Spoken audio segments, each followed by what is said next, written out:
You sell a car.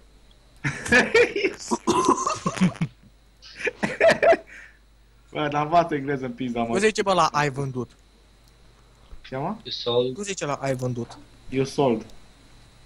Ah, deci ăsta e timpul trecut al verbului sell. Ok. This is fucking morons and I will fuck Nicoleta because he is recording me right now. I fuck your mom. Stai, știi mai mult engleză. It's fucking moron. Oh my god, Nickton is live. What's up, Nictron? Challenger tire, solo Q, living the dream. Nictron, do you believe in God?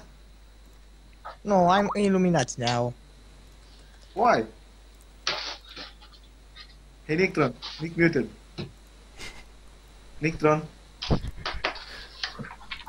Oh my god, look at my... Look... Stai. Bă, eu am ieșit, bă, baftă. No, Nictron. Ca Nictron. Nictron. N-a răspuns, bă, Nictron. Stai că l-înregistram. N-am înregistrat când eram în meci, bă, ce? Bă, joacă ești ok. Nictron, WhatsApp. Putem porni pe Sau facilar. mă uit la Nictron, prostule. Adică te uiți la tine? WhatsApp, Nictron. Băi, Nictron. Bă, Nitro, știi așa de bine cu Timo să mor eu.